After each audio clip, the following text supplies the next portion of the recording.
Boa noite a todos, todas e todos. Sejam bem-vindos ao nosso último dia do seminário Crítica do Direito e Marxismo em Alisson Mascaro, na obra do professor Alisson Mascaro.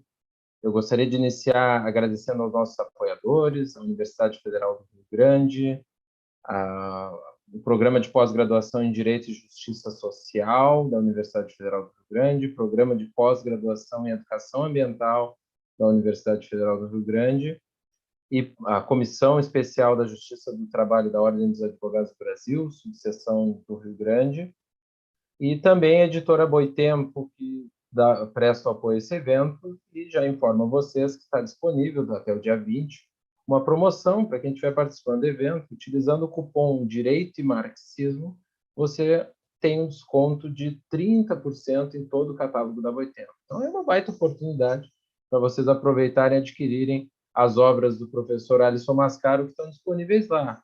Estado e forma política, crise golpe e crise pandemia. Então já pode fazer um combo com 30% de desconto. Então aproveita. Direito e Marxismo é o cupom que vocês devem utilizar. Lembrando que a realização desse evento, ele é realizado pelo Grupo de Pesquisa de Cidadania, Direitos e Justiça, o CIDJUS, aqui da Universidade Federal do Rio Grande, e pelo Grupo de Pesquisa Crítica do Direito e Subjetividade Jurídica da Universidade de São Paulo. Antes de passar a palavra para Thaís Rochica, para a professora Thaís Rochica e depois para o professor Alisson, para iniciar o debate hoje, eu gostaria de aproveitar esse momento ímpar para expressar, em nome da Universidade do Rio Grande, o agradecimento aos palestrantes que percorreram o evento e nos brindaram com a mais alta reflexão acerca do direito, crítica do direito e marxismo. São eles Juliana Magalhães, Thailise Leite, Camila Onoda Caldas, Alessandra Debulski e Lucas Balcone. Agradecemos aos nossos mediadores, Simone Freire, Wesley Tomás, Thaís Rochica, aos nossos avaliadores, pois tivemos 3 dias de apresentações de trabalhos, que foram o Rômulo Cássio, o Antônio Galvão, o Thiago Kiu, o Victor Ferreira, Thaís e Wesley, e, por fim, a nossa comissão organizadora, formada pela Tainã, pelo Wesley, pela Thaís, pela Eduarda, pela Joana, pela Julie, pela Priscila, pelo John Lennon, pela Ellen e pela Simone Freire, de novo. Sem falar também nos grupos de pesquisa, como eu referi no início, Cidadania, Direitos e Justiça da FURG e o Crítica do Direito e Subjetividade. Bom lembrar que, em comum a todos que estiveram aqui presentes, que passaram ao longo desse evento, está o pensamento do professor Alisson Mascaro como ponto de partida para as nossas pesquisas, para as nossas reflexões. Ler Alisson Mascaro é algo que é aparentemente fácil. Se faz uma leitura e levamos aquele tijolaço do lado da orelha, tamanha potência e poder que tem as suas obras. No entanto, isso é pouco. A cada passeio pelas páginas de seus livros, percebe-se a maestria com que ele transita entre temas extremamente densos, conseguindo estabelecer diálogos inéditos. Aliás, o professor Alisson Mascaro consegue transmitir leveza, e como os melhores escritores, traz essa leveza, agrega essa leveza aos seus textos, torna-os óbvios. Mas, conforme aprofundamos, percebemos, logicamente, a profundidade que há nesses textos e a mais alta reflexão marxista que encontramos nele, bebendo das novas leituras de Marx, a crítica do valor, teoria da regulação, teoria marxista da dependência, autosserianismo e mais.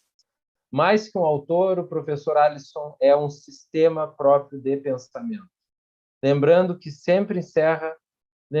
ele sempre encerra suas obras apontando para o horizonte, indicando os caminhos da crítica e da superação das formas sociais do modo de produção capitalista. Mas não para por aí. O professor Alisson tem uma contribuição importantíssima a partir da Carta dos Centros Socialistas, que tem pouco a pouco, grão em grão, tornado-se uma realidade em todo o Brasil. Sem falar no professor Alisson Mascaro em sala de aula, sempre gerando um profundo encantamento em todos os seus alunos e alunas. Mas, como já disse, aquele autor do Nobel, aquele autor premiado latino-americano, eu não vim aqui fazer um discurso. Sabem que eu sempre brinco que os grandes mestres e mestras que passam pelas nossas vidas são aqueles que conseguem invadir a nossa casa. Explico. As grandes mestres e mestras conseguem se tornar assunto no nosso café da manhã, no nosso almoço, no nosso jantar. O Alisson é um desses mestres. Eu desafio os presentes, e sei que muitos que estão aqui pertencem aos nossos grupos de pesquisas, a negar que em algum momento as falas impactantes do professor Alisson não estiveram presentes nas reflexões dentro das nossas casas, seja com companheiros, companheiras, familiares. O Alisson se torna também, e as suas ideias, um tema em casa. Aqui em casa, todos já são íntimos do Alisson e todos se referem assim quando sabem que eu estou ocupado com as questões ligadas à pesquisa. Eu conheci o Alisson, o professor Alisson Mascaro, em 2009, em Florianópolis, participando do evento da Associação Brasileira de Ensino de Direito. Éramos meia dúzia de gatos pingados ouvindo um jovem, impressionante professor marxista. A sua fala nos impactou profundamente.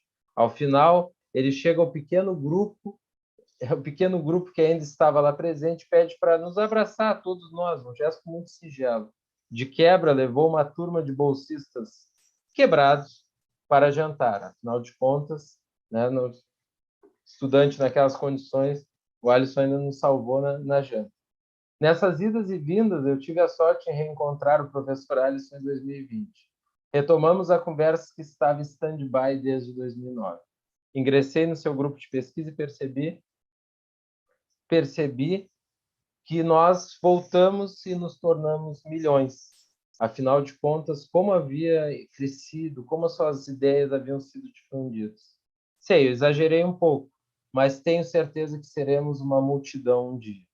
E é, professor, pela força de suas ideias e atitudes como as tuas que esse futuro há de chegar, um futuro socialista. Então, passo a palavra agora para a Thaís Rochica, para dar início à atividade do nosso dia. Muito obrigado. Olá, boa noite a todos e todas. Primeiramente, para mim é uma alegria ímpar estar aqui na noite de hoje e com a grande honra de mediar a palestra de um dos mais brilhantes dos filósofos da atualidade e também o meu querido orientador. Bom, eu agradeço também ao grupo de pesquisa Cidadania, Direitos e Justiça e todos, ao Hector, ao professor Hector e também a todos os integrantes que participaram dessa organização ali da Universidade Federal do Rio Grande e também agradeço aos integrantes do grupo de pesquisa coordenado pelo professor Alisson, um grupo de pesquisa crítica do direito e subjetividade jurídica e sem mais delongas e também eu agradeço a todos os ouvintes, todos aqueles que participaram, submetendo trabalhos, as sessões de comunicação oral foram riquíssimas e as palestras mais ainda. E agora eu quero apresentar o professor Alisson, antes de passar a palavra para ele. Então, o professor Alisson Leandro Mascaro é doutor, formado, né, graduado na Faculdade de Direito da Universidade de São Paulo, lá de São Francisco, é doutor e livre docente em Filosofia e Teoria Geral do Direito pela Universidade de São Paulo e atualmente é professor de Direito da Faculdade de Direito, né, portanto, da mesma instituição. O professor Alisson também é professor emérito e implantador de cursos de graduação e pós-graduação em Direito em várias instituições do Brasil. Dentre a sua produção intelectual, a gente consegue destacar, dentre outros livros e artigos, os livros Estado e Forma Política e Crise e Golpe, publicados pela editora Boitempo, e os livros da editora Gen Atlas, Filosofia do Direito, Introdução ao Estudo do Direito e, mais recentemente, um livro imperdível, que é a Sociologia do Direito. Todos esses livros eles ganharam novas edições, né? No caso, Sociologia do Direito é a primeira edição, então vale muito a pena. O professor Alisson também é coordenador do grupo de pesquisa crítica do direito e subjetividade jurídica. Então, por favor, agora eu vou passar a palavra para o professor Alisson e façam as suas perguntas no chat, que eu estarei recolhendo elas para fazer ao final da fala do professor. Muito obrigada. Obrigado, boa noite a todas e todos. Querida Thaís, obrigado pela palavra aqui neste momento da apresentação. Thaís é minha querida orientanda, tanto no mestrado, agora também no doutorado, e liderou aqui no grupo de pesquisa da Faculdade de Direito da USP a participação neste evento que para mim é muito especial, organizado e liderado pela Universidade Federal do Rio Grande, na figura do querido professor Hector Cury. Professor Hector, aqui vai o meu abraço de São Paulo até os gaúchos e até você, aí na cidade do Rio Grande. A alegria muito especial, a emoção muito grande ao chegar nesse momento derradeiro do evento que foi feito para refletir a respeito de minhas ideias, de minhas obras. Eu fico efetivamente muito tocado com o gesto e com o empenho vosso, do professor Hector e de todas e todos, do Wesley Tomás, todas as alunas, os alunos, professoras e professores, corpo técnico da FURG, da Universidade Federal do Rio Grande. É uma grande alegria também chegar nesse momento e observar que dezenas de pesquisadoras e pesquisadores do Brasil puderam fazer suas exposições a respeito de temas variados no entorno dos meus livros e destas minhas reflexões, alunas e pesquisadores de variados estados do país. Então, é uma grande alegria neste momento abraçá-las e abraçá-los, ainda que virtualmente, para este evento que para mim é tão especial. E, dada a especialidade deste momento, que me toca muito, inclusive na emoção e no coração, eu quero tratar das ideias do livro Estado e Forma Política, que, de alguma maneira, é o livro que carreia, que lidera esta minha reflexão no plano das formas sociais, da forma política, da forma jurídica e da imbricação da teoria, da filosofia com a própria prática social. Eu quero fazer aqui às senhoras e aos senhores que me acompanham neste momento uma conferência especial. Não só porque quero retomar algumas das questões que anuncio em Estado e Forma Política, em Filosofia do Direito, em Introdução ao Estudo do Direito, agora também no novo Sociologia do Direito, mas também em Crise e Golpe, e tantos outros livros mais. Mas eu quero aqui explicar a todas e todos o contexto no qual as ideias brotam e contra o que e a favor do que elas se levantam em nossa realidade social. Preocupa-me muito que nós tenhamos apenas uma leitura da filosofia e da teoria como se fosse este movimento um salto olímpico, de livro por livro, de ideia para ideia, sem que imaginemos que estas ideias têm lastro na realidade histórica, nas lutas socialmente dadas e vividas. Claro, também não quero dizer com isto que a filosofia seja apenas um espelho imediato, seja apenas uma transposição de nível básico da luta cotidiana nesta instância, neste momento do debate teórico. Não, penso que haja aqui esta dimensão, com ela eu trabalho em Estado e Forma Política. Penso que haja aqui uma dimensão de uma autonomia relativa da teoria e da filosofia em face do cotidiano, em face do desenrolar, do fluxo constante do dia a dia das próprias lutas sociais. No entanto, eu sempre insisto lá no capítulo 1º, na parte final, no último tópico do capítulo 1º de Estado e Forma Política, aquilo que se chama de autonomia relativa também é uma relativa não autonomia. Portanto, se alguma coisa é relativamente autônoma, ela é relativamente não autônoma. Tomo a liberdade de lembrar a esse respeito para dizer que, inclusive, a tese fundamental de Estado e Forma Política é que o Estado é uma forma derivada das formas do capital. E, portanto, o Estado não é alguma coisa neutra ou contrária fundamentalmente ao capital, decididamente oposta ao capital. Muito pelo contrário, o Estado é uma forma derivada do capital.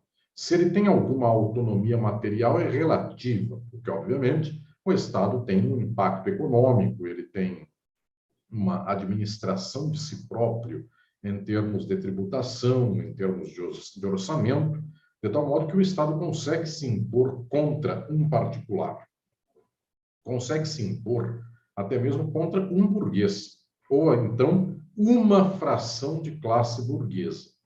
O que o Estado não consegue se impor é contra a burguesia e, em especial, contra a forma mercadoria, contra a valorização do valor, contra a lei geral da acumulação, pois que a forma política estatal é uma forma espelho, isto sim, da forma mercadoria, da forma valor, de toda a dinâmica da acumulação.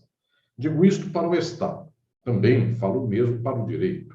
O direito, a forma de subjetividade jurídica é derivada da forma mercadoria. E tudo que falo aqui, na verdade, Marx anuncia, Pachucanes desenvolve em Teoria Geral do Direito e Marxismo, e toda uma brilhante tradição desde então aprofunda, avança neste conhecimento.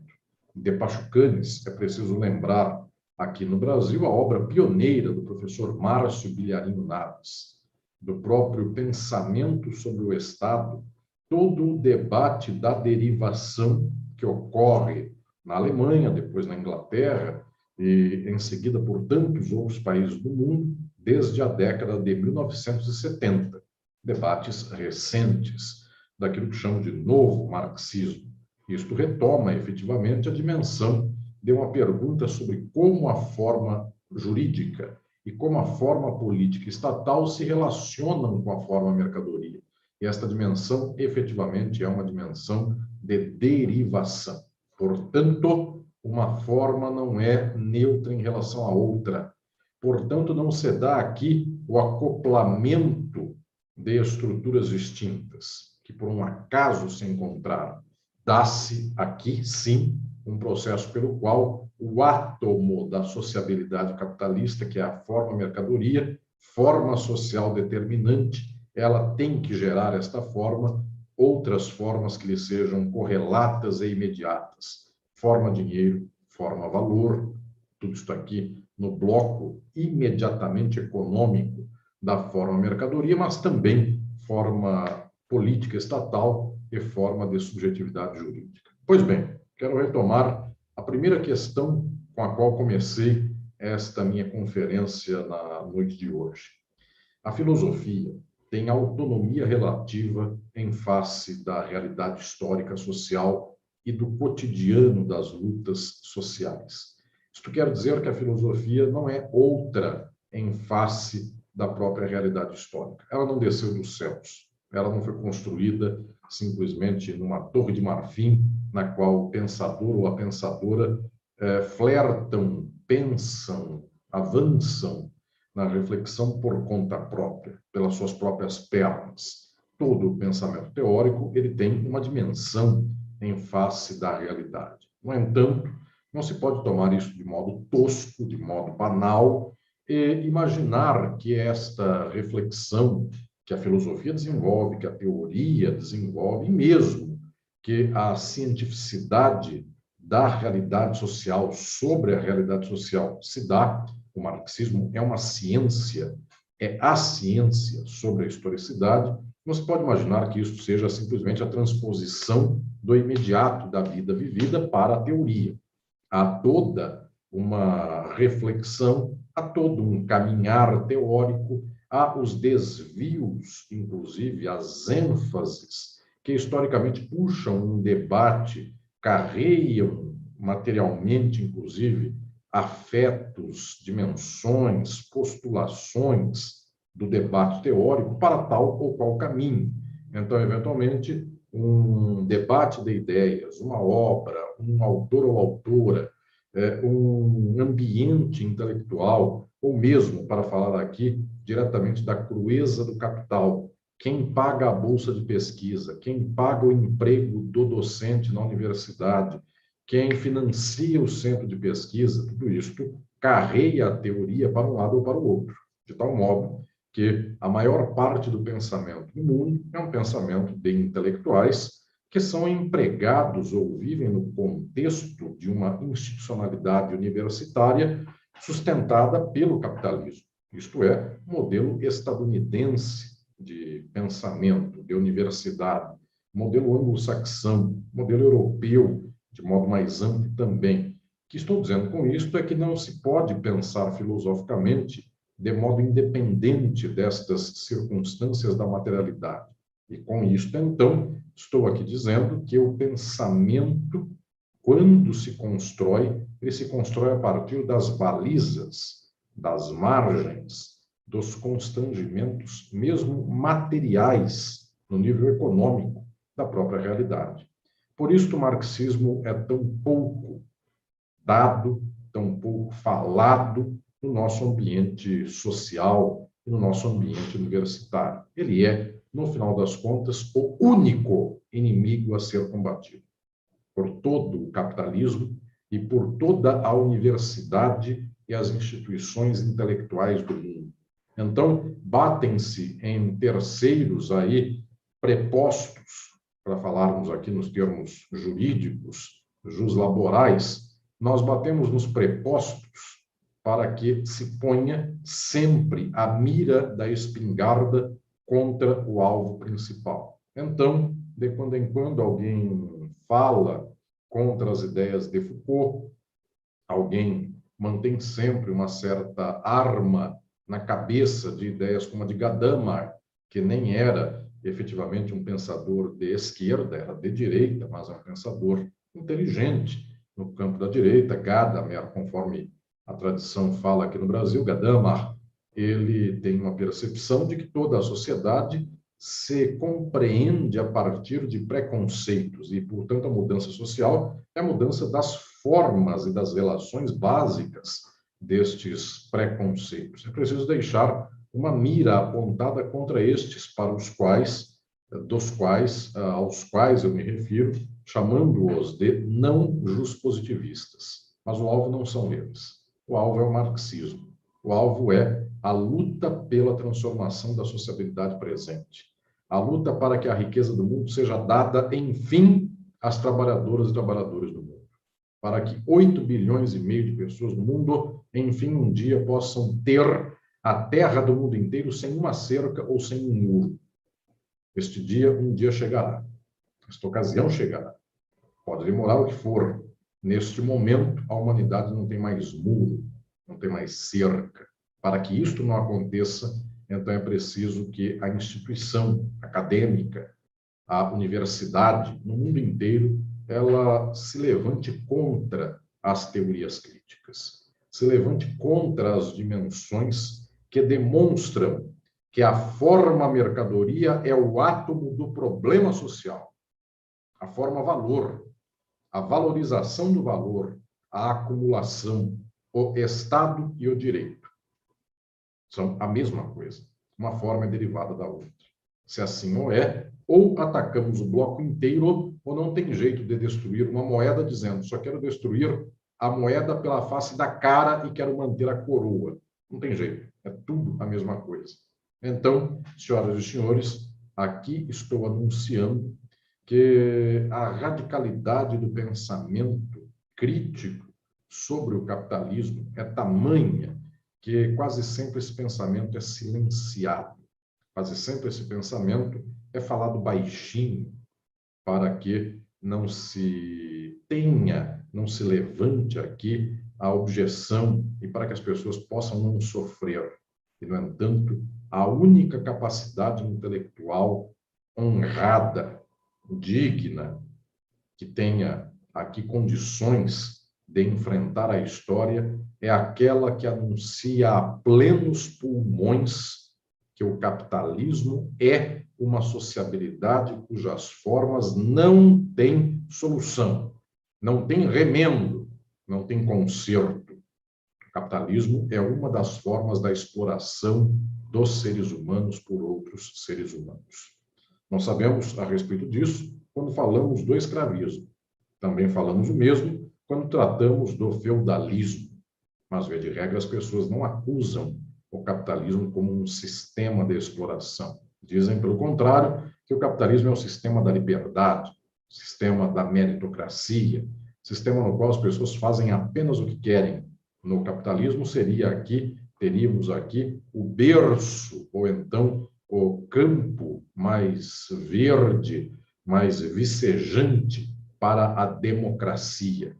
E nos enganamos todas e todos, porque, no final das contas, qualquer coisa que seja decidida pelo povo contra o capital derruba imediatamente. E não precisa nem sequer chegar ao socialismo, porque se eu falei que basta um Foucault, basta um Gadamer para que já venha uma pedrada, porque esta pedrada é anúncio de que o marxismo não passa, porque mal passa um Foucault, que é muito leve perto do marxista. A universidade gosta mais do Foucault porque é menos contundente e não é revolucionário, que dirá, então, o marxismo.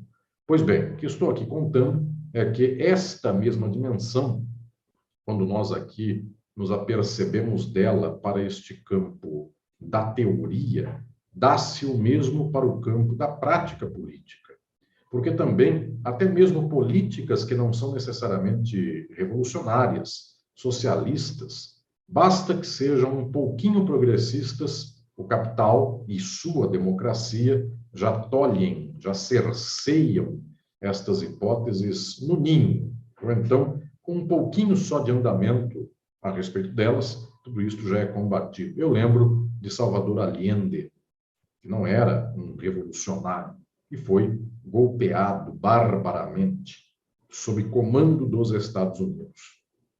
Eu lembro, aqui no Brasil, de João Goulart, que passa longe do vosso gaúcho, João Goulart, qualquer fumaça de comunismo ou de revolução comunista. Pelo contrário, era um estancieiro, era um latifundiário nas barrancas do Rio Uruguai. Pois bem, então, estou aqui dizendo que esta dimensão do voto não é permitida. A democracia é uma enganação na sociabilidade capitalista, porque quando o povo se decidir por transformar a sociedade, o seu voto será arriscado. E para não falar de coisa muito longínqua, basta ver que as pequenas camadas de esmalte que se passaram em toda a desgraça do capitalismo pelos governos Lula e Dilma, só isso já foi suficiente para gerar o golpe de 2016. Esse golpe não foi contra o comunismo, que nunca existiu aqui em nossa realidade social, nem tampouco foi contra a expropriação dos meios de produção. Muito pelo contrário, a classe burguesa do Brasil ganhava rios de dinheiro. Eu, no entanto, não queria sequer que o pobre comesse. Era preciso voltar o pobre à miséria mais infame ainda, porque este é o gosto dos capitalistas do nosso país. Então, o capitalismo, senhoras e senhores, suas formas políticas, que são arranjos da forma política estatal, suas manifestações de governo, como, por exemplo, a democracia, tudo isto aqui nos dá a dimensão de que são horizontes, são arranjos que não escapam da determinação da forma mercadoria. Qualquer coisa na política que não seja a valorização do valor não tem possibilidade de concretização. Portanto, não há possibilidade de um Estado socialista. E estou dizendo isto porque, infelizmente, no nosso quadro social, a maioria das pessoas assim não pensa. Efetivamente, o nosso horizonte intelectual é todo ele dominado pela leitura e pelo interesse das classes capitalistas, das classes burguesas. Por isso elas louvam a democracia, por isso as universidades do mundo emulam o padrão estadunidense, inglês e europeu de crer que uma certa institucionalidade liberal é o paraíso na Terra. Observem, nos últimos 40 anos, como nos Estados Unidos, o louvor aos direitos humanos serviu como uma luva na mão do imperialismo, da destruição das condições políticas pelo mundo inteiro. Porque, por todo lado, onde há capitalismo, há um desrespeito brutal pelos direitos humanos, pela dignidade humana. E aí fica fácil para quem eventualmente desrespeita mais que os demais dizer seletivamente: você, meu inimigo, desrespeita os direitos humanos, taco-lhe uma bomba. E tantos outros amigos desrespeitam, às vezes, mais do que o golpeado. Mas, no entanto, o que importa é o uso dos direitos humanos como arma política. O louvor do direito gerou o golpe do Brasil, gerou a Operação Lava Jato. O louvor, inclusive, da ponderação de princípios.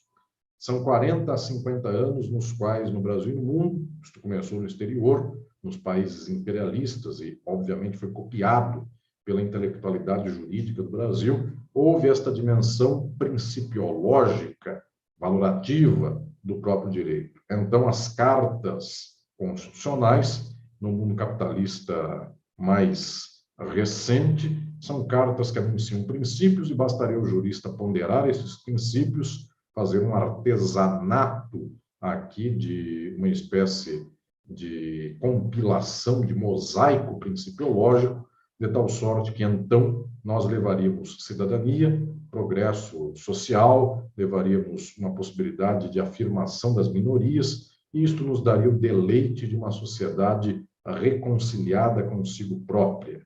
Senhoras e senhores, isto é a Operação Lava Jato, que, ponderando um princípio aqui, outro lá, cerceou direitos aqui, outros lá, e, ao cabo de todo esse processo, deu-nos a destruição da economia nacional e desemprego sistemático, famílias desgraçadas e um governo de extrema-direita que é diretamente caudatário deste golpe, que teve à testa por muito tempo os juristas, hoje tem à testa também os militares e tem na retaguarda, porque são os que têm a rédea do carro na mão, tem pela retaguarda a burguesia brasileira, fundamentalmente, e também a sua contrafação internacional. Pois bem, prezados e prezados, estou aqui dizendo que não é possível mais termos ilusão na forma do direito. Não é mais possível ter ilusão na forma do Estado. E, inclusive, toda a dimensão da valorização do valor no mundo, se não é superada pelo poder das massas, se não alcança efetivamente uma libertação das massas, a tomada dos meios de produção, o controle, inclusive, da produção pelas trabalhadoras e pelos trabalhadores, isto gerará brevemente uma espécie de burocratismo, isto gerará uma espécie de necrose a partir da forma política estatal e, inclusive, a impossibilidade da continuidade da valorização do valor, se não for pela toada, se não for pela marcha da burguesia imperialista internacional. Então, observem o caso exemplar de toda a luta brilhante, toda a luta histórica que se deu na União Soviética, como ela, ao cabo de 7 décadas, não tendo avançado para além da forma política estatal e não tendo avançado para além da forma jurídica, o meu por direito, o contrato, a mercadoria, no mundo que é todo mercadoria, países que não têm o total controle de ponta da acumulação, esses países sucumbem. E assim foi com a União Soviética e os países das experiências que reclamavam o socialismo no leste europeu.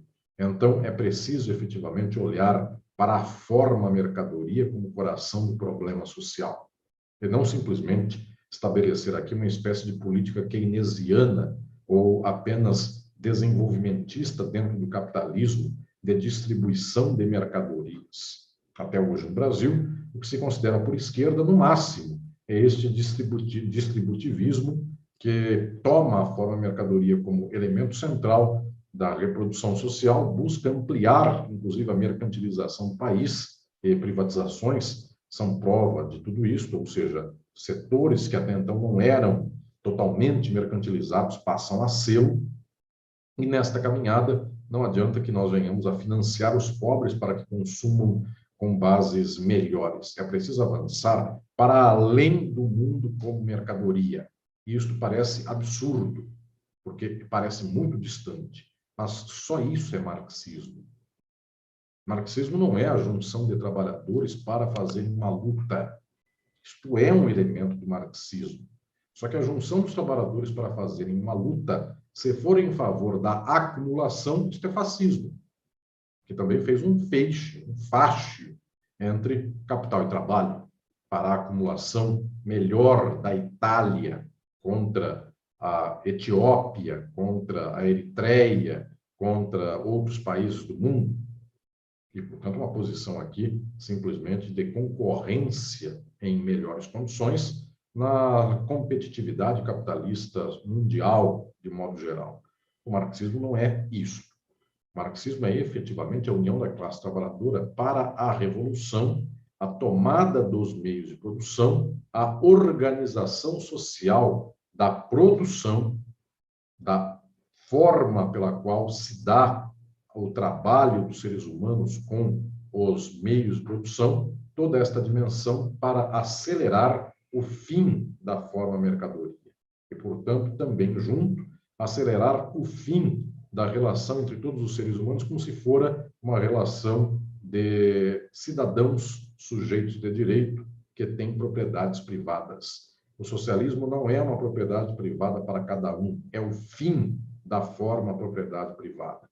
E alguém dirá, então, como se organizam as trabalhadoras e os trabalhadores? Com um planejamento social decidido pela classe trabalhadora, e não pelo cartório de registro imobiliário dizendo, é meu porque meu pai me deixou. Não é o direito das sucessões, não é o direito de propriedade privada, não são os direitos reais, tampouco o direito das obrigações. É o compartilhar deliberado de todas as pessoas para que possam efetivamente organizar sua vida em conjunto. Isto, inclusive, para as senhoras e os senhores que imaginam que seja uma coisa de outro mundo, de tão longínqua, esta talvez seja a dimensão mais fácil da organização da sociedade humana.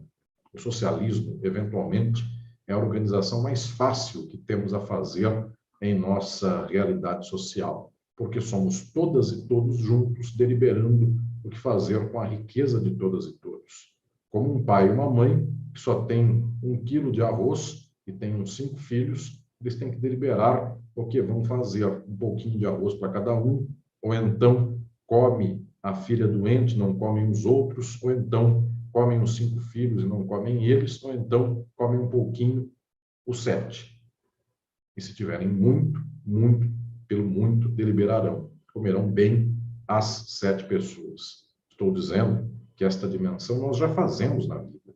Nós já fazemos, inclusive, eu retomo aqui velhas lições, falo delas no meu livro Filosofia do Direito, capítulo 5º do livro, quando trato de Aristóteles. Aristóteles diz que existe um pendor muito especial nos seres humanos, é o pendor mais bonito que nós temos, que é o pendor da amizade, do afeto, do amor e do carinho.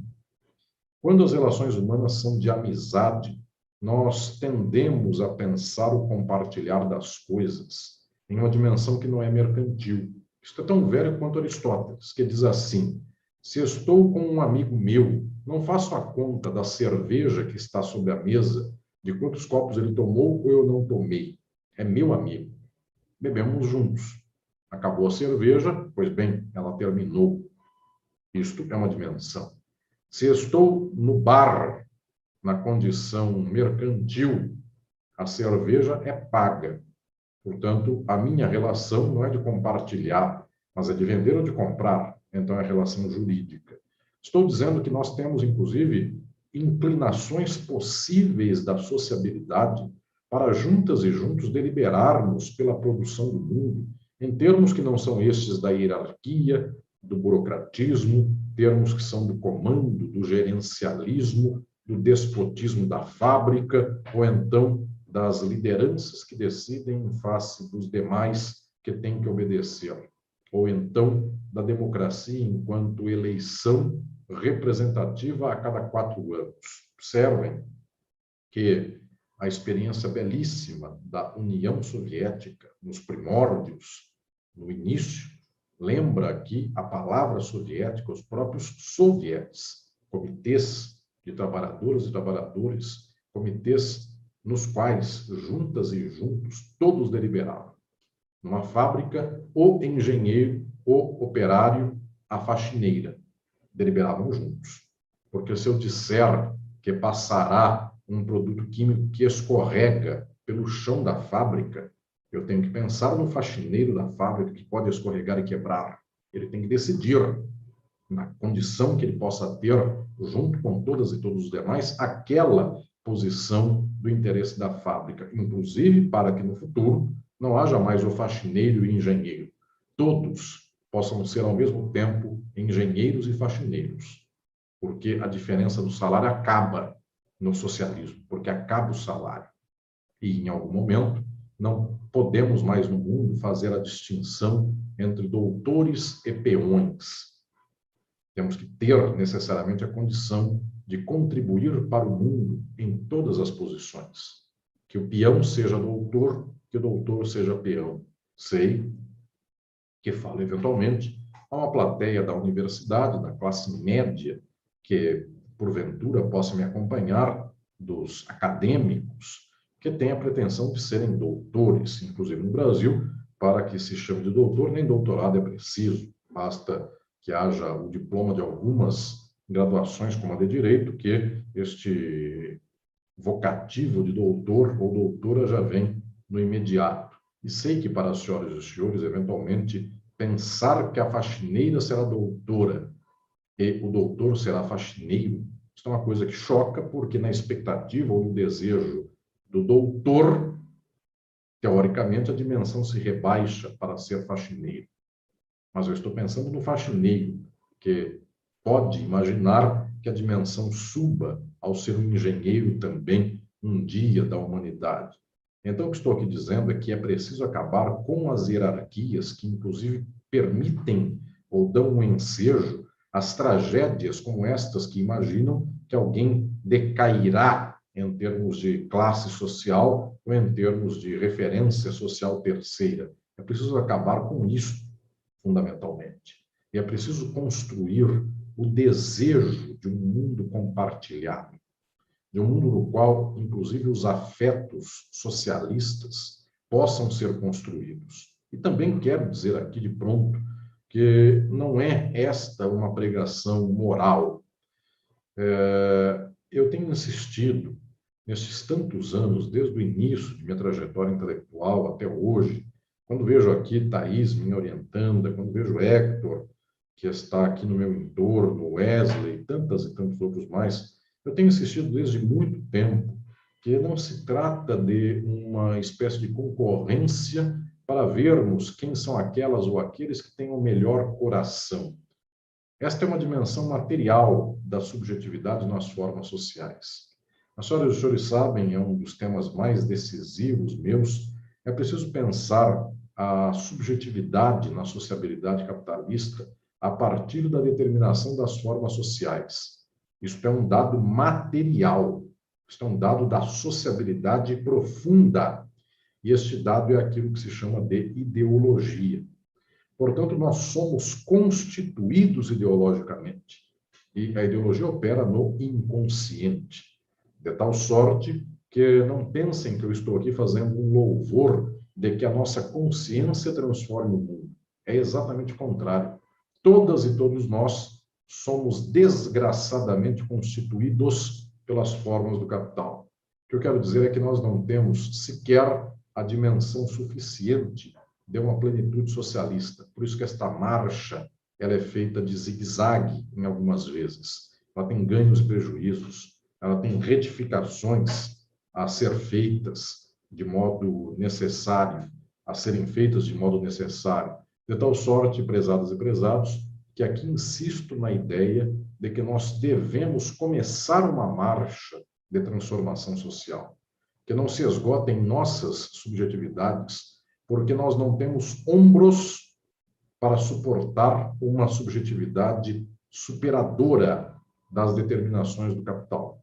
Eu digo com toda a franqueza, senhoras e senhores, que qualquer subjetividade, qualquer ser humano que nasceu e viveu sob as formas do capital, esta pessoa não suporta a plenitude do horizonte socialista. Nenhum de nós suporta esse horizonte. No entanto, nosso dever é começar este horizonte e avançar até onde suportamos, até o grau de igualdade social que conseguimos suportar, vislumbrando um amanhã que não é nosso, porque nós nascemos homem e mulher numa sociedade patriarcal.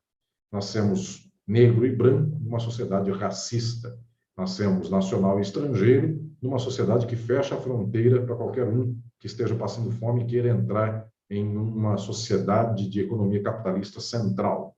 Então, por todo lado, nós não temos uma subjetividade efetivamente do afeto. Alguém dirá, mas nem nos afetos da amizade e dos amores, tampouco, na medida em que, para nós, a estética opera sob um impulso, inclusive inconsciente, da mercadoria. Beleza é a propaganda da televisão, é a publicidade. Então, inclusive, o nosso impulso erótico é todo constituído por formas da estruturação da reprodução social do capital. Fomos bombardeados para entender que dinheiro é belo. Quem tem dinheiro tem mais beleza. E, portanto, quem tem mais status social também é mais bonita ou mais bonito. Senhoras e senhores, estou aqui dizendo que esta forma de avanço no mundo, que anuncio em obras como Estado e Forma Política, Crise e Golpe, Filosofia do Direito, IED, Sociologia do Direito, Crítica da Legalidade, Utopia e Direito, esta forma de avanço da transformação social é uma forma contra nós. É uma forma nossa, no entanto, mas é contra nós.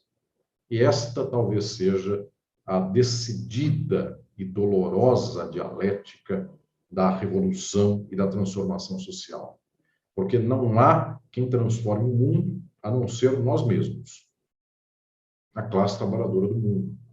Aquelas e aqueles que estão no mundo e tomam partido por melhorar, não no sentido de remendar, no sentido de revolucionar as próprias sociabilidades. Se não formos nós, não há um Deus para melhorar o mundo. Não há um ET que venha na Terra e troque a nossa forma social. Quem transforma o mundo é a própria sociedade mundial. Quem transforma uma sociedade são aquelas e aqueles que estão nesta sociedade. Sendo ela de exploração, quem transforma, via de regra, é o explorado, porque o explorador não tem nenhum interesse em transformar uma sociedade na qual ele explora, por óbvio. Portanto, a transformação do mundo sai por nós, porque não há um Deus que venha nos transformar. Não há tampouco aqui a ideia de que certas circunstâncias nos façam modificar a sociabilidade. A editora Boitempo, querida editora minha, que também tem divulgado este evento aqui sobre minha obra e minhas ideias, a editora Boitempo publica muitas obras deste imenso filósofo crítico contemporâneo, Slavoj Žižek, que me deu a honra de escrever o texto de apresentação de Estado e Forma Política. Zizek é um dos que, na esteira de pensadores como Jameson, Mark Fisher e tantos outros mais, insiste na ideia de que, para nós, parece que o mundo não consegue ser transformado. A revolução seria impossível. Mais fácil é vir o meteoro e acabar com a Terra. Então, muitas e muitos imaginam que o mundo só muda se um meteoro bater aqui e matar meia humanidade. Aí a outra metade, quem sabe, resolve se emendar. Senhoras e senhores, não esperem o terremoto, porque a outra metade continua operando sob a forma capitalista. Eu tive a ocasião de, no ano passado, com muita emoção, embora com tristeza, tive a ocasião de publicar Crise e Pandemia, um pequeno libelo de intervenção filosófica direta no nosso tempo, publicado pela editora Boitempo. Pois bem, em Crise e Pandemia, quando começou a crise da pandemia, na qual no mundo morreram milhões de pessoas e outros tantos milhões ficaram ainda mais flagelados e mais desgraçados. Eu escrevi nesse pequeno livro que nós até poderíamos imaginar que esta tragédia pandêmica pudesse sensibilizar alguns ou outros, ou então a fome tamanha, a miséria, a falta de condições, as empresas fechadas, o trabalhador desempregado, pessoas perdendo familiares, entes queridos, isso poderia gerar um clamor das massas por revolução. Era uma hipótese residual. No final das contas, a crise, e por isso o livro é Crise e Pandemia, que ele continua aqui aplicado ao caso concreto, as questões que anunciam em crise e golpe, a pandemia, no final das contas, a crise que ela gerava e geraria, ela serviria para as formas do capital. Então, a acumulação seria ainda maior. Dito e feito, neste ano, não sei quantas pessoas por aí, um número muito reduzido, mas efetivamente isso aconteceu, alguns milionários viraram bilionários. E o povo inteiro desgraçou-se ainda mais, passando dores horrendas. Então, senhoras e senhores, se o meteoro cair na Terra e matar metade da Terra, a outra metade pergunta quem tem o registro do cartório daquela cratera, que é capaz de fazer, então, dizendo que é herdeiro de quem tinha uma casa onde virou cratera, fazer uma espécie de parque turístico para que visitantes conheçam a nova cratera que por aí há e ainda cobrarão ingresso para que isto aconteça e dinamize a economia do local. E dado que o local é desgraçado porque tem uma cratera nova, ainda o prefeito, o governador e o presidente dirão, sim, eu levarei asfalto até a cratera para que muita gente venha do país ou venha do exterior para que gaste na nossa cidade e conheça o turismo da catástrofe. Então, senhoras e senhores, o meteoro será transplantado nos seus efeitos para a forma mercadoria. Ou vencemos a forma mercadoria, ou não temos condições de resolver o quadro da nossa exploração e o quadro das nossas dominações. Então, insisto plenamente com esta dimensão de que quem fará a transformação do mundo somos nós mesmos. Não é o meteoro, não é o dinossauro, não é um extraterrestre, não é um Deus. Nada disso. Não eram aqui, para estas nossas esperanças futuras, os deuses astronautas. Não estou dizendo que um dia não possam ter sido, não serão, não vieram até agora. Portanto, prezadas e prezados, o que estamos aqui fazendo é efetivamente a transformação do mundo pelas nossas mãos, fazendo ou não fazendo. E agora é a tragédia. As nossas mãos operam aquilo que pensamos, operam os nossos desejos, operam a partir do nosso inconsciente. Então, operam a partir de subjetividades que foram constituídas pela forma do capital, pela forma mercadoria, pela exploração, pela distinção e diferença de classe, pela forma política estatal, do domínio do poder político sobre os cidadãos e pela forma jurídica, pela forma de subjetividade jurídica. O que é meu por direito. Está registrado, portanto é meu. Não há a figura do de todos e todas, do nosso. Há apenas a figura do meu. E o meu só se torna seu se ambos concordarem, e isto gera, então, o contrato, e gera a mercantilização da vida. Senhoras e senhores, o mundo só se transforma pelas nossas mãos e nós não estamos constituídos para transformá-lo. Daí a tragédia do nosso tempo. No entanto, essa tragédia não nos leva ao imobilismo. Eu sempre lembro, isto foi um pedaço da minha história, que por mais rigor eu faça, no sentido de avançar com o conhecimento da sociabilidade mundial presente, capitalista presente, e também, aqui tratando do nosso caso, brasileira presente, por mais que eu leve esta reflexão a um nível de exigência tamanho que quase observamos a dificuldade imensa, pronunciada da revolução e da transformação social, é um outro pedaço de mim, esta necessidade de apontar a esperança a utopia concreta, nos termos de Ernest Bloch, da nossa realidade. Eu sei que esta nossa sociabilidade, totalmente constituída pela forma mercadoria, pela forma valor, pela acumulação, pela forma política estatal, pela forma jurídica, ela nos domina totalmente, nos determina totalmente, e nós não estamos preparados para alcançar uma sociabilidade emancipada. No entanto, não há outros para fazerem no nosso lugar. Nós devemos começar o trajeto. E quem sabe esta caminhada, nestes encontros da sociabilidade, vá produzindo, nesta evolução do quadro social, outras condições de subjetividade. Então, será muitas vezes contra nós mesmos, contra a nossa constituição de desejos e repressões e operações materiais. Mas, quem sabe, nesse contexto, nós nos retificamos na forja violenta, siderúrgica, dos metais que têm que se refundar e refundir para que ganhem outra forma. Muitas e muitos de nós não aguentarão. Algumas e alguns de nós aguentarão e então poderão dar um passo a mais nesta transformação social. E outras e outros vêm e podem dar passos a mais. Então, a minha palavra é, ao mesmo tempo, de uma materialidade cruenta, de uma dolorosa constatação científica sobre a nossa sociabilidade. Somos todas e todos determinados pelo capital em todos os poros de nós mesmos, de nossas relações. O mundo é totalmente mercantil. O mundo só faz conta. Por todo lado, as pessoas só querem saber o quanto lucram ou o quanto perdem menos, no caso da maioria, para esta dimensão das relações sociais. E quero dizer aqui que nós devemos sonhar e agir de modo pleno para que o mundo seja o compartilhar, para que nossos afetos não sejam da conta da matemática, sejam os afetos de uma humanidade socialista.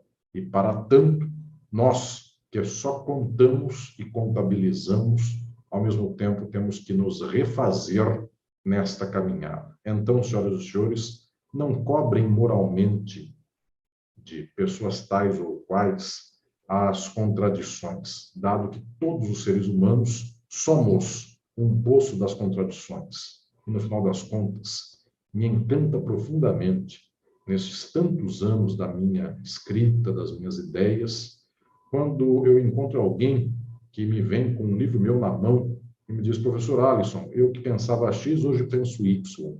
Eu nunca me pergunto, eu quero contar isso para vocês, eu quase nunca falo isso em público, eu nunca me pergunto o quanto a pessoa que leu uma ideia crítica, uma ideia transformadora, revolucionária, meus livros como exemplo, eu nunca me pergunto o quanto essa pessoa tem de radicalidade ou de entendimento pleno daquelas ideias. Ou então, o quanto a pessoa tem de compromisso ou de rigor pleno com a consecução da transformação social. Eu tenho um encanto inicial, que é uma leveza de poder abraçar o mundo e andar com o mundo, de dizer o seguinte: neste mundo no qual todos nós, todas e todos nós, somos constituídos e determinados pela forma da mercadoria. Quando um ser humano se encanta pela crítica, não importa o grau de encantamento, não importa o grau de entendimento, nem me importa o grau da contundência da sua luta. Somente esta possibilidade de abertura me dá uma alegria imensa, porque uma subjetividade pode ter uma falha, porque é isso que acontece. Uma falha no pleno domínio das formas do capital sobre ela. O domínio do capital falhou, ainda que seja um pouquinho apenas, no total controle de alguém. A asinha do passarinho saiu para fora da gaiola. Então, eu não me pergunto quanto saiu deste passarinho da gaiola. Eu me pergunto aqui, com encantamento, que uma asa já saiu. E se um dia eu tivesse a chance de dar a esta pessoa a chave da gaiola, quem sabe ela sairia totalmente. Quem sabe amanhã nós destruiríamos todas as gaiolas. Então, prezadas e prezados, eu posso lhes dizer que nesta estrada, desde quando publiquei o meu primeiro livro, que foi o Introdução à Filosofia do Direito, dos Modernos aos Contemporâneos, que logo em seguida gerou, ele é um pedaço do que hoje é o Filosofia do Direito, da editora Atlas, livro que eu escrevi com 23 e 24 anos de idade. Eu já era professor universitário de universidade de ponta no Brasil. Quando escrevi este livro, escrevi o Crítica da Legalidade, publicado pela editora Cartier Latam do Brasil, logo em seguida também, depois com todas as obras, eu posso lhes dizer que quanto mais avancei na descoberta científica da encalacrada de nossa sociabilidade, porque é isto que é, do labirinto doloroso de quem somos nós, da dor de observarmos que a esquerda não quer transformar o capitalismo, ela quer emendá-lo e melhorá-lo, e quem sofre também ao cabo é ela, porque ela é engolida pelo capital. Quando eu percebo que os juristas não querem nada que seja a emancipação e a libertação dos seres humanos, querem a ordem para o capital, porque isto é o direito. Quando eu percebo que a política e a forma política estatal querem apenas a dimensão de controle da valorização do valor por frações ou grupos tais e quais, e quando eu percebo que do capital e do capitalista não sai nada a não ser acumulação, eu posso vos dizer que cada vez mais estas minhas palavras, os meus livros, minhas pesquisas, minhas obras, minhas reflexões, elas são dolorosas a ponto de não poder muitas vezes sorrir, porque eu tenho que lembrar que este paciente tem câncer. E o câncer é cada vez mais terminal. O paciente é a sociedade, o câncer é o capitalismo. Eu não posso dizer que ele tem uma gripe. A doença é grave. E eu não posso contar isto sorrindo. Então, em muitas e muitas ocasiões, eu sou obrigado a ter a contundência da crítica em alto grau.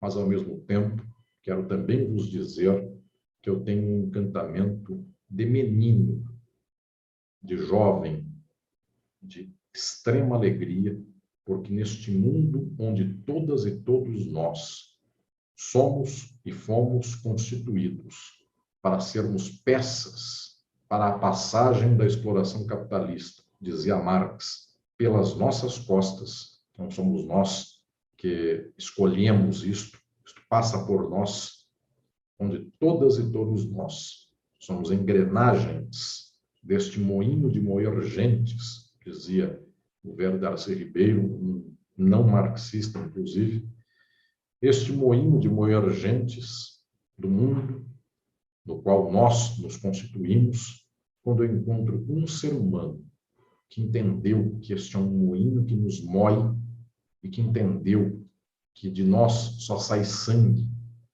do nosso mundo só sai dor, isto me dá um sorriso imenso. Não um sorriso do idiota que crê que com isto bastou entender para que o mundo seja outro. Esse sorriso eu nunca tive. Um sorriso efetivamente daquela utopia mais concreta de todas e da esperança mais concreta. Não é nem a de que nós consigamos transformar totalmente a estrutura social. É a utopia concreta de que eu encontro companheiras e companheiros que pensam, sentem, agem e se põem em marcha pela transformação social. Marcha que eventualmente nós não concluímos, mas que é preciso começar. E um dia a história nos cobre, ou então lembre de nós por aquilo que nós conseguimos vencer contra nós mesmos. Como eu, inclusive, faço na minha avaliação de todas as demais pessoas.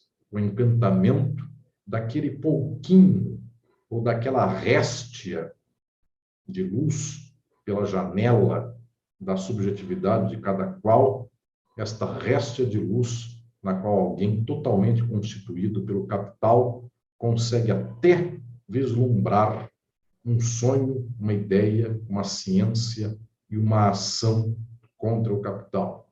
E aí eu tampouco meço por esta métrica o tanto de escuridão que tem atrás desta porta ou desta janela e me encanto com este pouquinho de luz que sai ou do cérebro da ciência, ou do coração, do afeto, ou da palavra de quem fala, ou da mão de quem trabalha e luta contra esta sociabilidade. Eu espero muito que um dia, se e quando a humanidade se transformar, cobrem-me, julguem-me, bem como a todas e todos nós, por este pouquinho de réstia de luz que eventualmente tenha saído de nós, contra tantas coisas que são as nossas constituições da subjetividade num tempo do capital. Então, eu posso vos dizer, de pouquinho em pouquinho, eu tenho uma enorme esperança. Nós poderemos nos encontrar.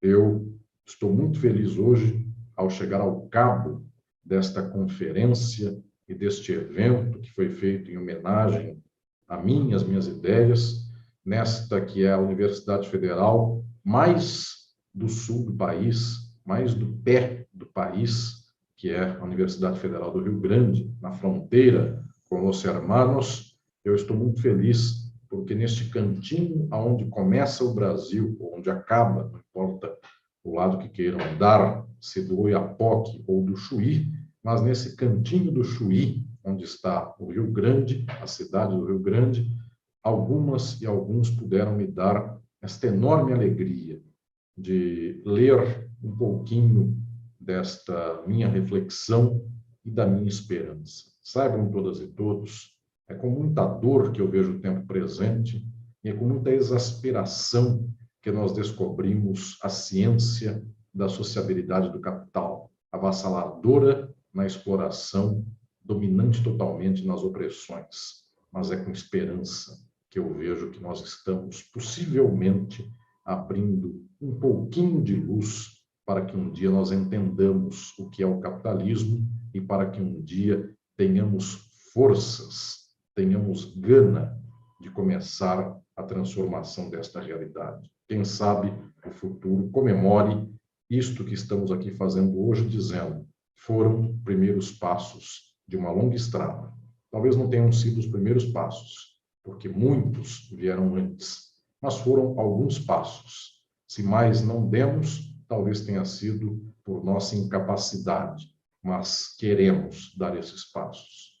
Queremos poder escrever uma nova história. E quero também dizer a todas e todos que tenho muita esperança de que no momento presente do meu país, que é o Brasil, eu sou um pensador a partir do Brasil, eu tenho certeza que é este espaço que poderá servir de grande reflexão para a transformação do mundo. Um país totalmente desgraçado tem pouco impacto na transformação do mundo. Um país totalmente rico, o seu intelectual pensa em favor do capitalismo. Eu estou exatamente no meio da fratura continental desta terra, não a fratura geológica, mas a fratura social. Estamos no Brasil. Eu nunca renunciei à minha condição de pensador a partir do Brasil, embora fale para o mundo, meu próprio Uruguai, querido, aí do lado do Rio Grande, quantas e quantos amigos, Ramiro Chimures e outros mais, nesta terra querida de mis hermanos de Uruguai, Argentina, como Beatriz Rayland e tantos outros. Eu falo para tantos países do mundo, mas falo a partir destas condições concretas de um espaço para o qual eu nunca busquei falar com a voz do dominante do mundo.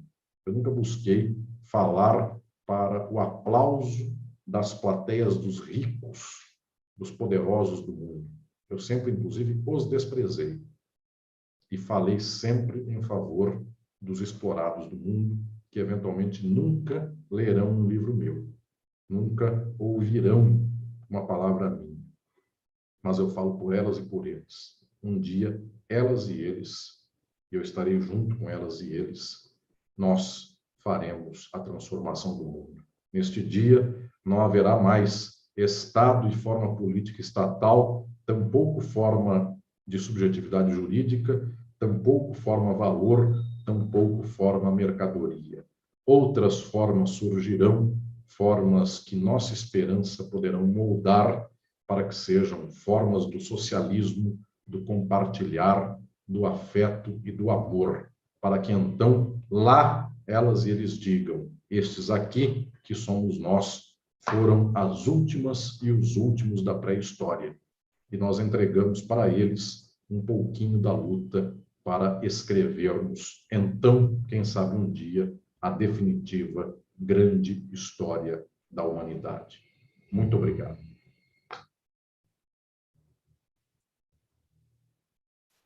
Professora Alisson, muito obrigada pelas palavras. O professor Alisson tem essa incrível capacidade de nos iluminar com as mais altas reflexões e, ao mesmo tempo, mobilizar os nossos afetos, né, de uma forma que, enfim, nos dá muita esperança e vontade de seguir nessa caminhada de luta.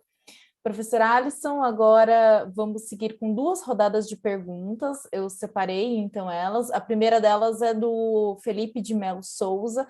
Ele perguntou o seguinte: professor, quais as continuidades e descontinuidades entre o mascaro de crítica da legalidade do direito brasileiro e o mascaro de Estado e forma política? É possível falar em um corte epistemológico em sua obra? E a pergunta, nós temos também a pergunta do Elton Nunes. O Elton fez 2 perguntas, eu selecionei uma delas. Ele perguntou se é possível fazer uma revolução material sem antes realizar uma revolução espiritual. E eu acredito, agora tomando essa liberdade, que o sentido da revolução espiritual que o Elton menciona não é o espírito no sentido dos momentos da consciência, mas espiritual no tocante às questões da religião, né? E nós temos a pergunta da Daniela Nunes, que perguntou se você poderia falar um pouco mais sobre a proposta dos centros socialistas. Então, para essa rodada, são essas 3.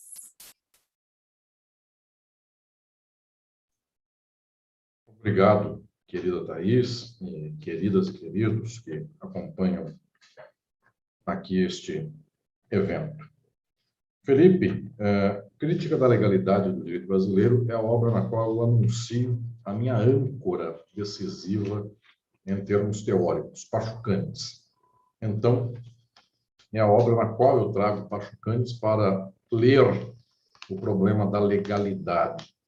E Estado e forma política tem uma dimensão de amplitude para trazer a reflexão da legalidade a partir de uma proposição que a legalidade é a confluência da forma política estatal com a forma jurídica, ambas derivadas da forma mercadoria. Então, de alguma maneira, o modelo metodológico eu o anunciei já no Crítica da Legalidade, e, eventualmente, os aportes foram complementares, outras questões advieram, mas Pachucanes sempre foi minha base, meu esteio intelectual desde o início. Eu tive a ocasião de, um pouco atrás, enfim, meses, 1 ano atrás, escrever o prefácio da 3ª edição de Crítica da Legalidade. A editora Caetê-Latam agora publica já a 3ª edição do Crítica da Legalidade. Passados aí mais de 15 anos da primeira edição do livro, eu disse o quanto o Crítica da Legalidade era uma espécie de semente para o Estado e forma política e também outras dimensões do próprio Introdução ao Estudo do Direito, a pesquisa, inclusive, sobre o Brasil, que vem também aqui, novamente, no próprio Sociologia do Direito. Então, eu diria que, no meio de tantos aportes e tantas aberturas de estrada, o elemento unificador de ponta a ponta sempre foi Pachucanes, e, por causa disso, neste sentido, no nível do horizonte da compreensão jurídica e jurídico-política, Pachucanes tem sido este fio condutor, portanto, desta caminhada intelectual. Pois bem, a pergunta sobre a revolução material e espiritual, ela se responde muito diretamente na percepção de que nossa subjetividade é materialmente determinada pela sociabilidade e pela historicidade. Nós não conseguimos ser outros naquilo que se possa chamar de espiritual, mental, ideal, moral ou valorativo, dado que nós somos constituídos por esta sociabilidade. Tanto é que a religião no feudalismo tem uma matriz, no capitalismo ela vira autoajuda, inclusive é a matriz da prosperidade, teologia da prosperidade. Ela não consegue ser outra coisa a não ser a materialidade do capital, ainda que ela tenha origens e, eu diria, símbolos ou jargões os mais variados. Tanto assim que uma leitura protestante, pentecostal, evangélica, neopentecostal, ela tenta remontar a Bíblia hebraica, mas ela deságua numa forma de manifestação que é a teologia da prosperidade. Ou seja, no final das contas, no capitalismo, toda espiritualidade é autoajuda, e autoajuda quer dizer colocar-se melhor como mercadoria no mundo onde tudo é mercadoria. Então, vender-se melhor no emprego, ter melhores relações com o patrão, saber conversar com as pessoas para fechar negócios. Então, aquela a infame obra dos Estados Unidos, que foi a mais vendida do século, Como Fazer Amigos e Influenciar Pessoas, isso é a espiritualidade do capitalismo. Por mais que isso seja, inclusive, transplantado não só para a autoajuda, estrito senso, mas se torne aqui espiritualidade religiosa, ou seja, Jesus, o maior vendedor do mundo, como ganhar um emprego em nome da religião tal e qual, como entrar dentro de uma pirâmide, se inspirar para que amanhã, na entrevista de emprego, eu consiga melhores resultados. Ou seja, a forma do capital nos determina totalmente. Nós não saímos daí puxando o cabelo para sair do buraco. Pelo contrário, nós temos que transformar as formas da sociabilidade para que um dia, então, estas leituras chamadas aqui espirituais de mundo, elas possam se manifestar não sendo a desgraça que são no capitalismo, ou seja, não tendo que converter pessoas numa espécie da religião da autoajuda para que elas ganhem salarialmente mais ou menos ou que se tornem melhores mercadorias. Eu, inclusive, sonho com o fato de que um dia devamos ser efetivamente irmãos ou irmãs.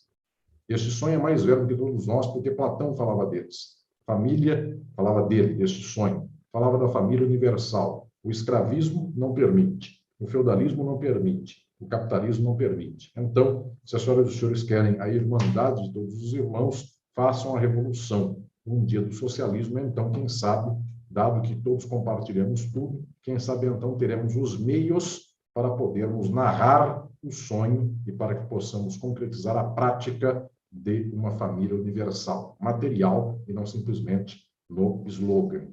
E a última questão dos centros socialistas é uma questão que me toca no coração, porque não imaginam a minha felicidade ao acompanhar tantos centros socialistas surgindo pelo país, tantas pessoas que estão dedicando o precioso tempo das suas vidas, minutos da sua existência, energias, falas, para se encontrarem, estudarem e promoverem o horizonte do socialismo.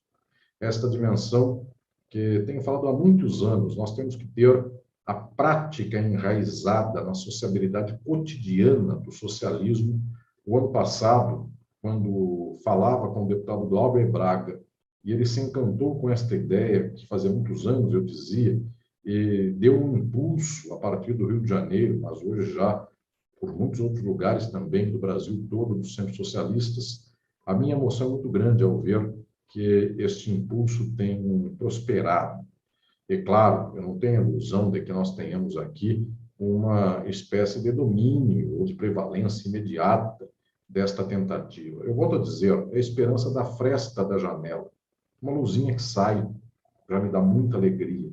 Quando eu encontro 5 ou 6 numa cidade que me dizem estamos fundando um centro socialista aqui, isso me enche de emoção. Outro dia eu recebi uma mensagem de uma pessoa que me disse que acompanhou o meu texto dos Centros Socialistas, leu minha obra, e então ela encontrou um amigo, e os dois deliberaram, só tem os 2 comunistas na cidade, eles deliberaram fazer um Centro Socialista dos 2. Isso me deixou emocionado. É o que se tem para fazer.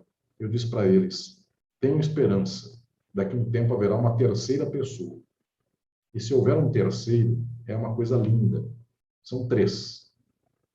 Então, eu digo a vocês que é preciso esse trabalho de base, porque 3 fazem a diferença. 5, 7, 10.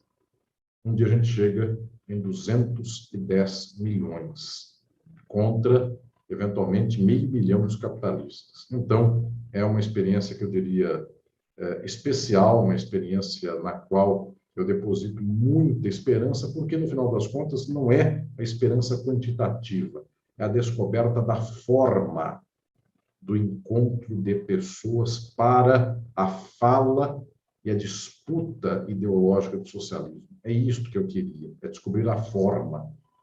Tanto quanto existem as formas ideológicas do capital, eu gostaria de descobrir a forma para que as pessoas se encontrem sempre para a luta socialista. Infelizmente, nos sindicatos, isso é cada vez menor, os sindicatos nem são socialistas, são só defensores do capitalismo, do bem-estar social, quando são, quando não são uma força sindical para defender o patrão, mas em outros casos são força de aumento salarial, então não são socialistas, nem falam de socialismo, têm medo, inclusive, de perder base sindical quando assim se dá. No ambiente de trabalho, estas falas também são difíceis, e os meios de comunicação de massa são todos de direita e extrema-direita, as igrejas são de extrema-direita e as universidades são o espaço de combate do marxismo, combate ao marxismo.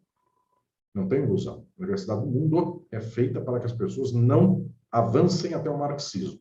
É feita para que as pessoas creiam que cientificidade é falar em jargão coisas que parecem muito difíceis, mas que são imbecis. São apenas a defesa do capitalismo, como meritocracia, mão invisível do mercado, microeconomia e principiologia jurídica e outras desgraças mais. Portanto, o que estou aqui dizendo é que se nós conseguirmos efetivamente colocar uma semente de um espaço de encontro de pessoas do centro socialista, lá então os universitários socialistas se encontrarão.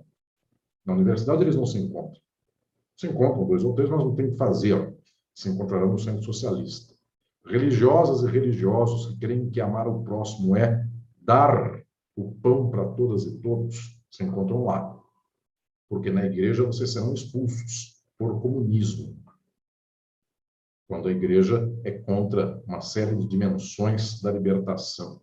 Vocês que são oprimidas e oprimidos poderão se encontrar por lá. Vocês que eventualmente possam ter uma vontade de transformar o mundo, mas o sindicato quer aumento salarial e não quer saber de pregação socialista, então vocês encontram esse espaço por lá. Se nós tivermos um centro socialista só no Brasil, que prospere por anos, nós teremos um exemplo para dar. Nós vamos ter mais que um. Nós já temos mais que um. Temos vários. E então, se esta dimensão puder prosperar um pouco mais, teremos o exemplo. E alguém dirá, como é que eu junto as pessoas para fazer a luta de transformação do capitalismo? Façamos um centro socialista. O dia que isso virar jargão para as pessoas, nós teremos uma alegria. Porque até agora a pessoa pensa assim, como é que eu faço para ser socialista? Ela diz assim, vou fazer um TCC. E, infelizmente, esse TCC fica na biblioteca. E então, quando a pessoa disser, eu vou escrever um texto para o centro socialista, para o povo, eu vou falar para as massas, o TCC virou ação concreta. Então, prezados e prezados, eu gostaria que com isso nós descobríssemos a forma social do encontro das lutadoras e lutadores para o combate ideológico, para a batalha das ideias. Eu tenho muita esperança nesta batalha. Eu quero mandar um abraço especial, inclusive, a todas e todos que estão se engajando cada dia mais nesta caminhada dos centros socialistas. Isso dará bons frutos e eu ficarei muito feliz quando avançarmos por este caminho. Obrigado. Muito obrigada, professor. Agora vamos para o segundo e último bloco de perguntas. A primeira delas é do Leonardo Godoy. Ele perguntou, na perspectiva de realizar o socialismo, devemos nos concentrar na revolução em cada estado ou em uma perspectiva internacionalista, ou em ambos ao mesmo tempo? E o Diego Azevedo perguntou como pode se dar a relação do socialismo com outro modo de superação do capital, o comum, especialmente na perspectiva dos afetos, trazida por Antônio Negri.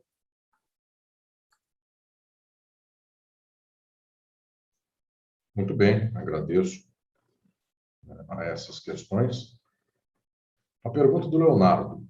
A forma mercantil é uma forma mundial e ela opera também a partir de estados, forma política estatal nacional. Então, quando se pergunta a respeito da revolução ser nacional e internacional, nós precisamos ter a sofisticação teórica de entender que quem criou as nações foi o capitalismo. Então, é o capitalismo que nos põe no Estado Nacional. E nós não temos escolha de começar uma luta internacional, sendo que esta luta, em qualquer momento, ela se enraiza, ou ela tem por obstáculo, as nações.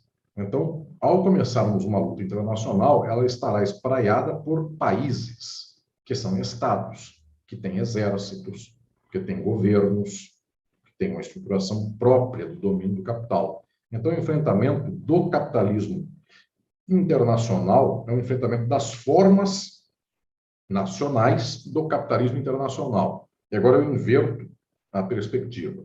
E se eu tomar apenas a forma nacional, estatal, do capitalismo internacional, também não faço revolução, porque não consigo fechar um país dizendo aqui o capital não entra, se o capital está em todos os demais países.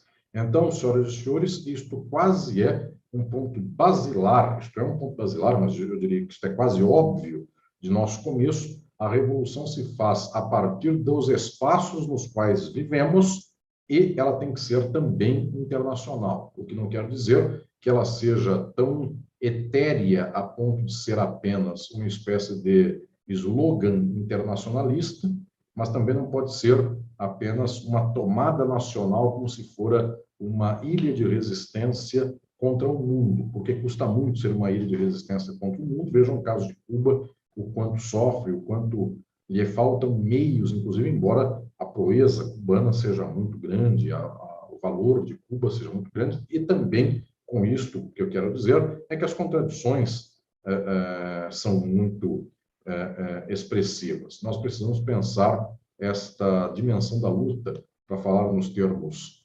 tradicionais católicos, na urbe e na orbe. Urbi et orbi, portanto, no nosso espaço, na nossa cidade aqui eu estou pensando na forma política estatal dos nossos países e no mundo. Agora, claro, eu posso conceder que esta luta, para começar, ela tenha uma dimensão nacional, se isto for mais fácil. Eu coloco se, porque em algumas circunstâncias era efetivamente mais fácil. A luta russa foi uma luta de superação do capitalismo que gerou aqui um espaço nacional que afirmou uma possibilidade de horizonte socialista. Portanto, a Rússia tinha uma dimensão de uma sociedade, de um Estado tal e qual. A China também. Posso conceber que, para alguns casos, alguns países têm por meta imediata a tomada do poder pela classe trabalhadora, a revolução, na forma, eu diria, canônica do século XX. Ela pode se repetir ipsis literis também no século XXI. Mas também posso conceder que o domínio do capital é tamanho no mundo, e a ideologia do capital ela é a mesma no mundo inteiro, que o imbecil da extrema-direita dos Estados Unidos foi imbecilizado pela mesma ferramenta do imbecil do Brasil da extrema-direita. Rede social, fake news tais e quais, medo da vacina, terra plana e outras desgraças mais. Aí eu lhes pergunto, como enfrentar esta dimensão da ideologia do capital a partir da fronteira de um Estado nacional? Portanto, se eu souber manipular o desejo e a ideologia, eu saberei fazê-lo no plano internacional, porque o imbecil de lá é o mesmo daqui. O Homer Simpson de lá está cheio de equivalentes aqui no plano nacional. Não vou dar nenhum exemplo para não ofender ninguém, mas tem muito Homer Simpson made in Brasil, e a operação é a mesma. A operação é a interpelação ideológica dos aparelhos ideológicos do capital. Ora, pois, então, a faca que corta nos Estados Unidos corta no Brasil. É muito difícil eu imaginar que eu faria uma coisa que é apenas nossa e que também não seria a mesma de lá. Então, por outro lado, também vos digo que, em algumas circunstâncias, a dimensão, inclusive, da luta socialista, quando ela é ganha no espaço ideológico internacional, ela fortalece em bloco as lutas socialistas nacionais. Porque imaginem o que é as pessoas tuitando para todo momento. É uma vergonha ser de esquerda liberal, bonito é ser socialista e revolucionário. Se isto começa a viralizar no Brasil, os uruguaios copiam e fazem igual. Os argentinos, os mexicanos, os estadunidenses, os espanhóis, os portugueses, os gregos e etc. E se isso viraliza na Grécia, na França, na Escandinávia, na Irlanda, tem brasileiro copiando também. Então, o que eu quero dizer é que esta luta ela não é demarcadamente principiológica ou lá ou cá. É uma luta dupla, porque o nacional não é uma invenção do próprio país. Os países não se forjaram apenas dizendo sou eu porque isto sou eu. Esta dimensão de que samba, caipirinha e outras coisas são coisas nossas, como diria o Noel Rosa, são nossas coisas, coisas nossas. Isso é a fantasia que criamos ideologicamente, mas no final das contas são as fronteiras do capital, que é articulado, capital que é articulado internacionalmente. Então, senhoras e senhores, em havendo possibilidade de luta nacional, por ela vamos. E em havendo possibilidade de luta internacional, por ela vamos também, não é? Ou é e. E o dia que juntarmos o nacional com o internacional, quem sabe temos um grande movimento de vanguarda nos países, em específico, no mundo todo, para fazer um arrastão de melhoria do mundo, de transformação da sociabilidade capitalista em uma sociabilidade socialista. E daí, a pergunta também do Diego sobre o comum, eu penso que nós devamos, obviamente, anunciar que lutamos pelo socialismo, e o socialismo é alguma forma de comum. Eu tenho apenas a lembrança, porque sou bastante concreto nesta dimensão da fala, e quase me permitiria dizer dos altos, do alto dos meus 45 anos de idade, da minha velhice de ver coisas acontecendo e se espedaçarem na esquina, de ver desde muito jovem essas coisas sendo faladas. Gostaria de lembrar a todos e todas vocês que muitas vezes é mais bonito trocar socialismo por qualquer outra palavra ou slogan ou expressão. E foi muito comum nos primeiros anos do século XXI, nas duas primeiras décadas, década de 2000 a 2010 e década de 2011 a 2001 a 2010, 2011 a 2020, foi muito comum no mundo, também na América Latina, falarmos que nós lutávamos pelo comum ou algo assim. É porque socialismo parecia lepra. As pessoas não gostavam de ouvir a palavra socialismo, então a esquerda ela se maquiou de comum. Se comum for socialismo, estamos de acordo, obviamente. Então, quem luta pelo comum está lutando pelo socialismo. Mas é que eu gostaria de vê-las e vê-los não só aceitando passivamente o limite da fala do capitalismo, dizendo, tudo bem, eu não passarei a fronteira do que você não quer, e eu não falarei a palavra socialismo porque você não gosta. Eu, muito pelo contrário, penso que é que nós que devemos dar a pauta da fala do mundo. Então, eu não concedo a falar comum só porque o capitalismo não gosta da palavra socialismo. Eu falo comum como sinônimo de socialismo, só para não repetir a palavra 500 vezes. Então, para se tornar ainda mais conhecida. Só que eu tenho um orgulho enorme de poder fazer a luta da batalha das ideias. E vocês não imaginam quanto as pessoas me narram de força que, quando eu falo do socialismo, quando eu escrevo do socialismo, força que as pessoas sentem para também falar. Elas dizem, o Alisson falou tal coisa, ele anunciou o capitalismo como problema, o socialismo como solução, numa frase que é um slogan.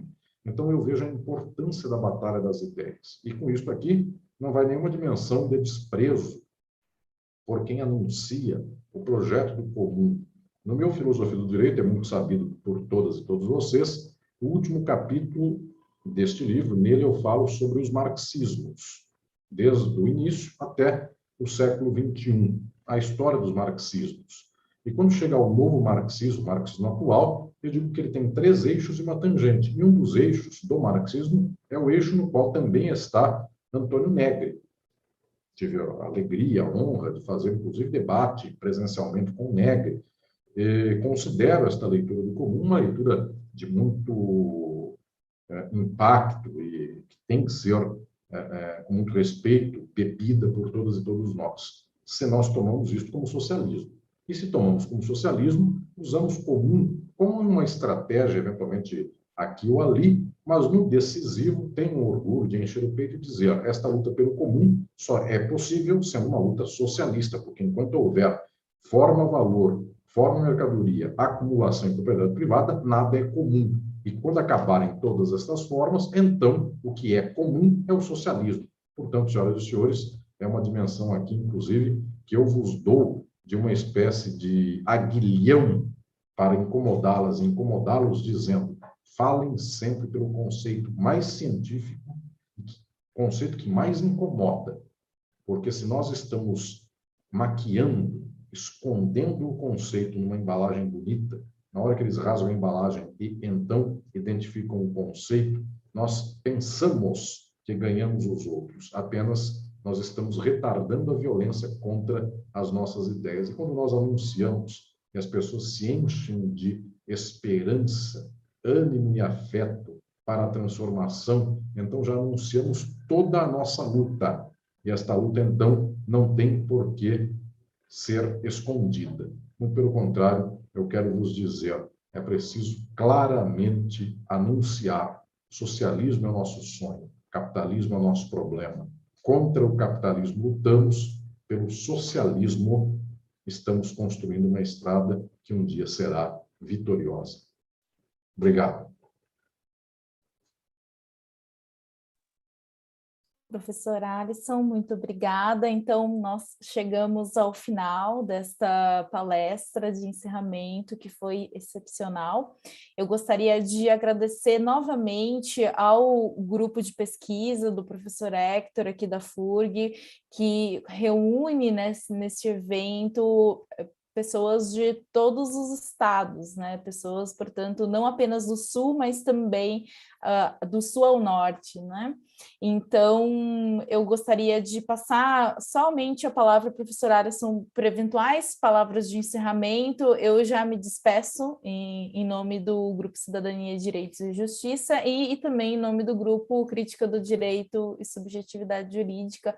Obrigado a todos e todas que acompanharam essa semana de muita reflexão.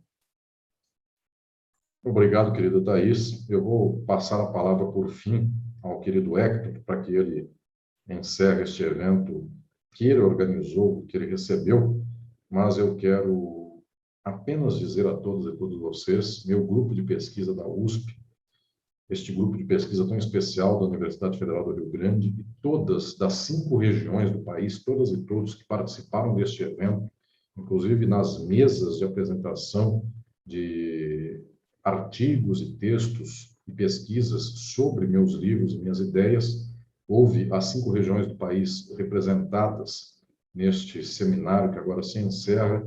Eu quero dizer da emoção muito grande ao saber deste evento e ao encontrar este espaço. No futuro, um próximo destes seminários a respeito das minhas ideias, nós o faremos aí presencialmente no Rio Grande. Será muito especial este movimento. E quero dizer a todas e todos apenas que me deixaram emocionado, e este será um momento, este seminário será um seminário que guardarei na memória pela vida toda. E eu só tenho, então, esta palavra de agradecimento a falar a todas e todos vocês. Muito obrigado. Bom, eu gostaria de encerrar esse seminário, esse primeiro seminário, porque eu tenho certeza que teremos outras oportunidades de nos encontrarmos e debatermos com esse grande mestre, que é o professor Alisson Mascaro.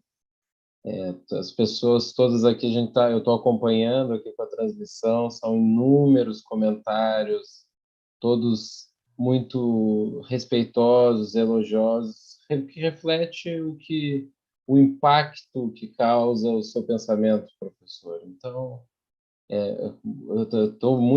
ainda estou muito impactado pelo evento e feliz de nós termos realizado aqui na FURG, de contar com o auxílio inestimável da Thaís, que desde o início se prontificou a auxiliar na organização, do Wesley, das demais pessoas que estão também envolvidas nessa organização, que lá no início eu citei, das coordenações de curso aqui de pós-graduação, que deram total apoio, inclusive cederam espaço aqui no YouTube, a própria OAB aqui do Rio Grande, que também prestou o apoio, a editora Boitempo. Então, é muito gratificante ver, talvez não da forma que nós gostaríamos, mas da forma que é possível realizar hoje e que, se de uma maneira estamos afastados, nos aproxima enquanto Brasil, né? Todos aqui, tem gente de tudo que é lugar participando, enviando mensagens. Então, é muito gratificante poder estar aqui e poder escutar mais uma vez a sua aula, professor, uma baita aula. Parabéns, obrigado. E assim, queridos e queridas, eu encerro então o nosso evento. Quem quiser saber mais informações, podem seguir, tem a página lá, criticadodireito.com, onde tem todo o material relativo, tem as páginas do professor Alisson nas redes sociais, que vocês podem conhecer, tem os livros que vocês estão levando de barbada com desconto de 30% na Boitempo, e tem os livros da Gen Atlas também, que vocês podem adquirir, além os da Quartier Latam, que vocês também podem fazer aquisição para conhecer melhor as ideias do professor Alisson Mascaro. Então, encerramos por aqui. Eu desejo um ótimo final de semana